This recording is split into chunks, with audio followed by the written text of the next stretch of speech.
we are from the Central Mindanao University, ma'am, in the College of Education, ma'am, and major in mathematics. So, kanang okay ra, ma'am, kanang mag-video mi, ma'am, kanang makita imong naong, ma'am. Okay, wala na kita mo, no? Ay, dili, ma'am, kanang sa among documentation, ma'am, ba, nga kanang makita ta duha, ma'am. Okay ra, ma'am. Pagkita sa ano, wala. Wait. It's okay. Sige. Sige, basta okay na. Okay na.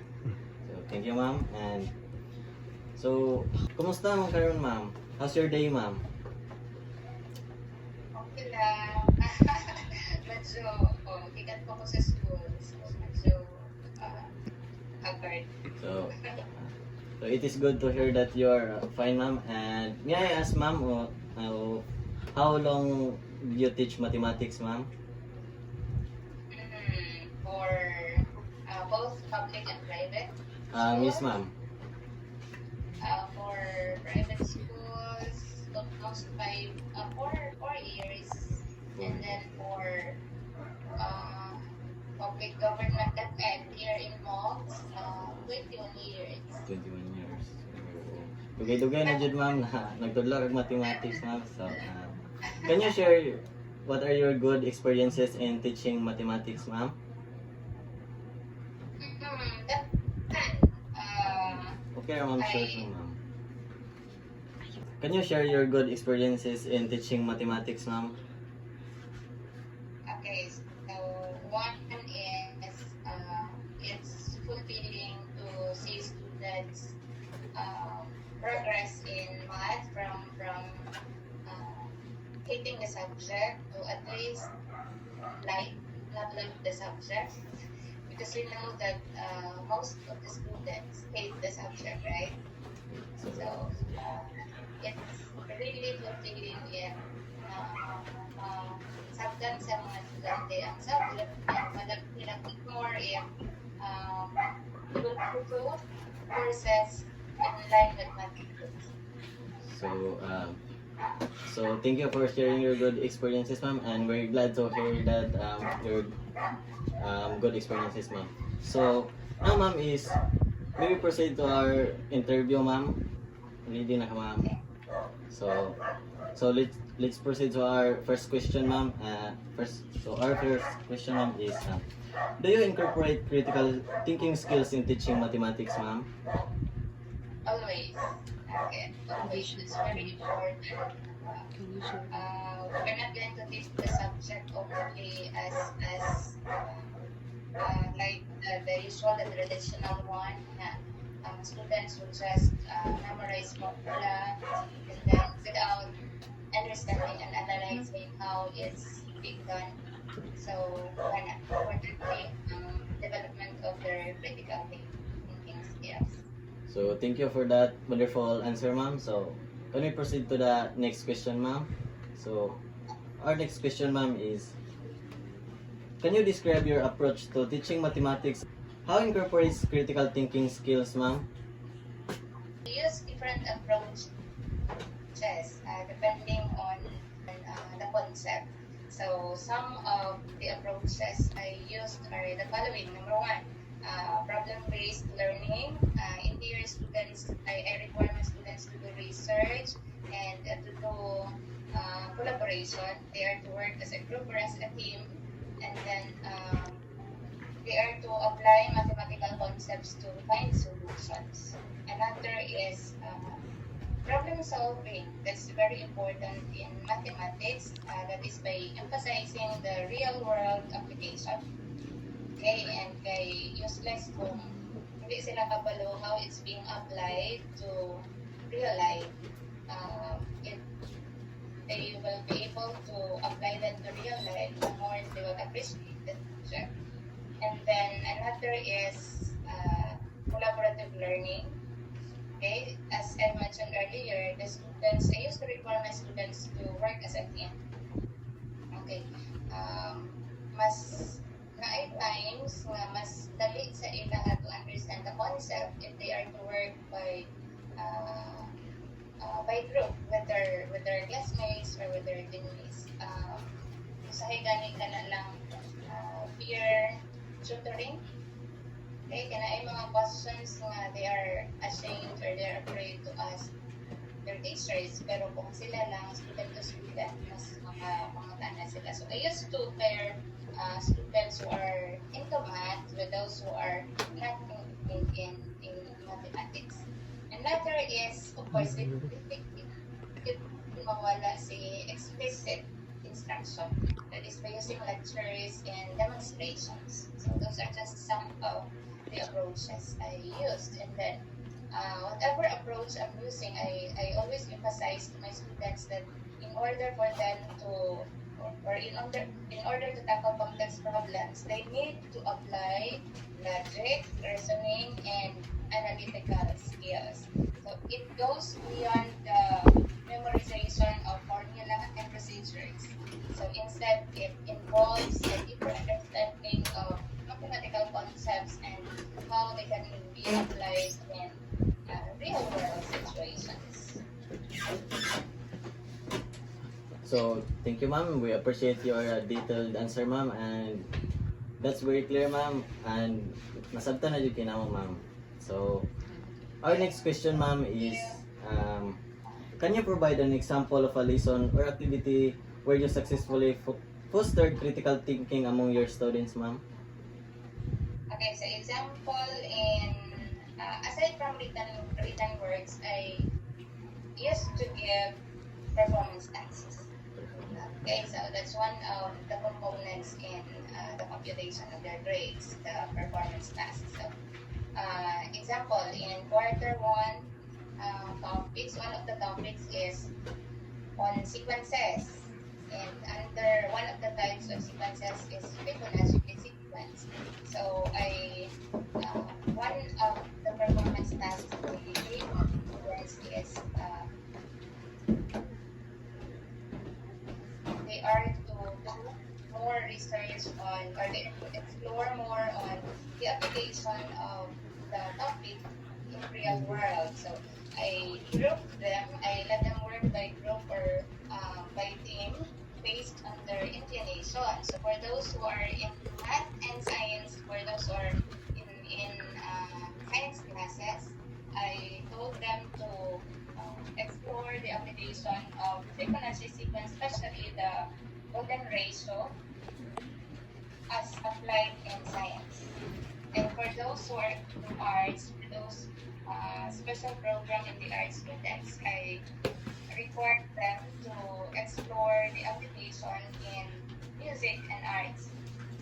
Okay, that's for sequences. Quarter one of the topics in the first quarter. Another is for second quarter, one of the topics is on polynomial function.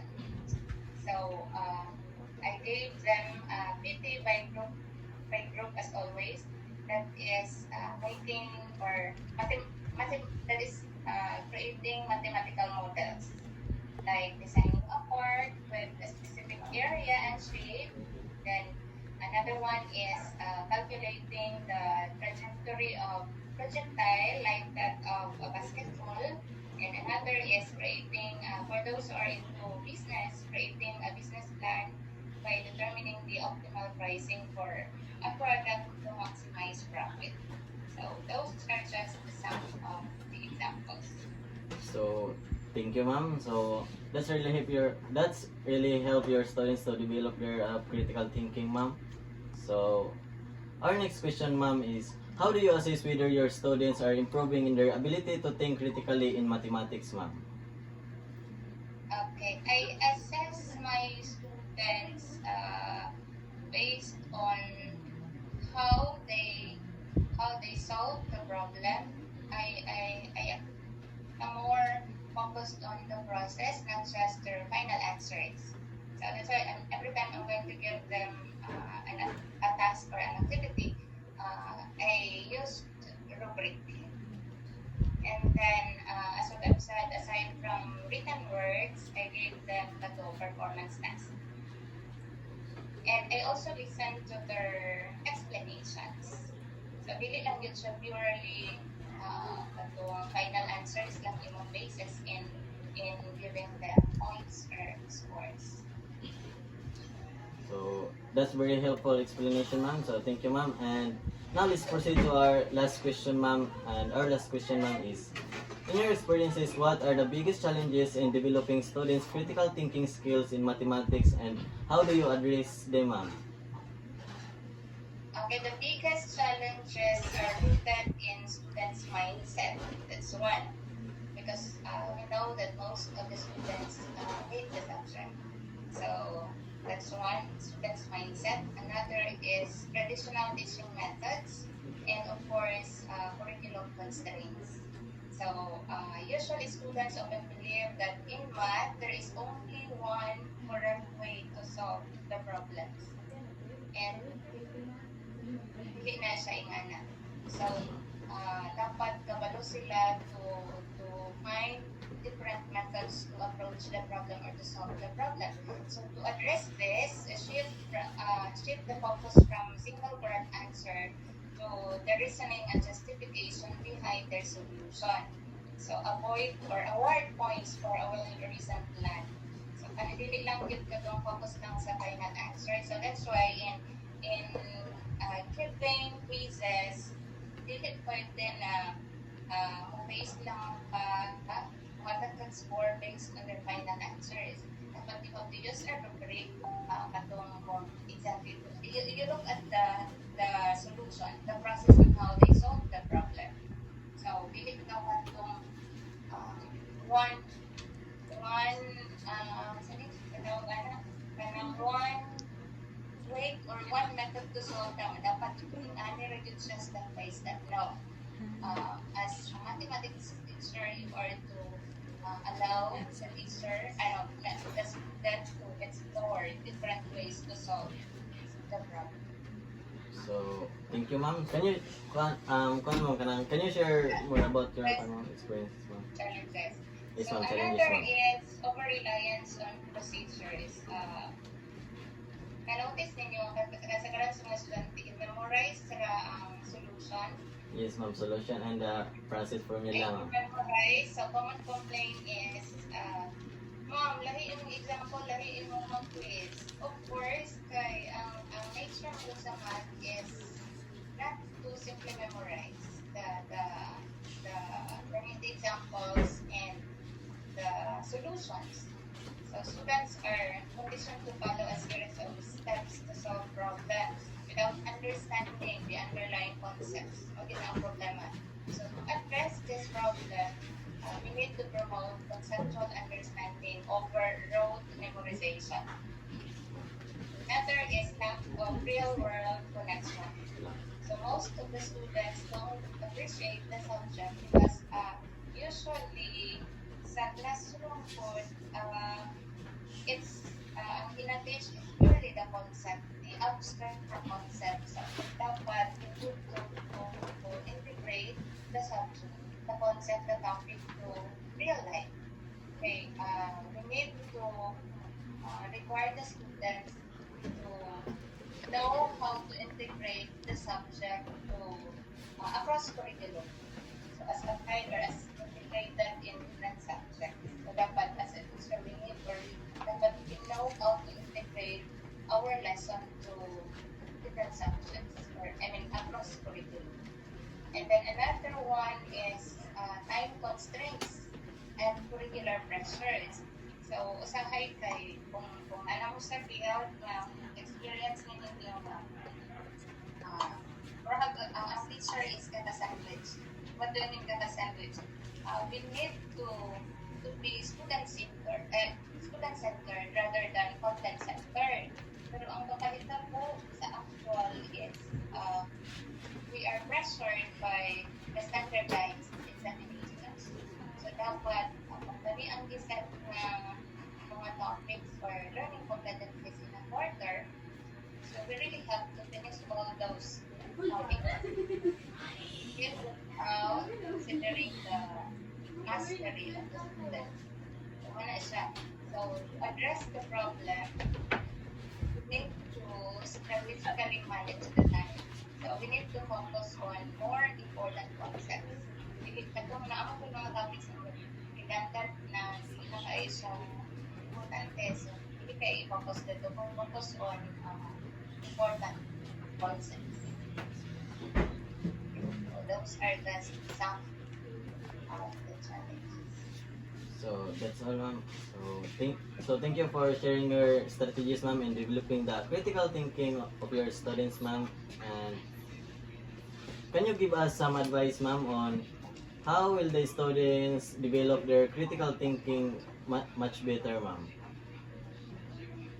How to develop their critical thinking, practice solving problems in different approaches, in different different methods. So I discourage my students to simply memorize the procedure. So let's empower them to explore more ways to solve different math problems. So thank you. Pero ang yun, Yes, ma'am. klaro sa ila not to simply memorize the procedures. Because math is not the same to the other subjects. Kasagaran mo sa ilahanan sila nga sa other subjects, if they memorize the definitions, etc., then perfect ang exam. In mathematics, they really have to analyze. So, thank you sa pag-share, ma'am, kung saan pag-develop sa mga students sa ilang critical thinking. And so, that's conclude our interview, ma'am. And thank you for participating our research, ma'am. And we're glad to have you in as the participants of our research, ma'am. And in behalf of our groups, ma'am, we thank you for your sharing your experiences, ma'am, and for sharing your time, ma'am. And that's all, ma'am. Mo na to tanan, ma'am. Okay, God bless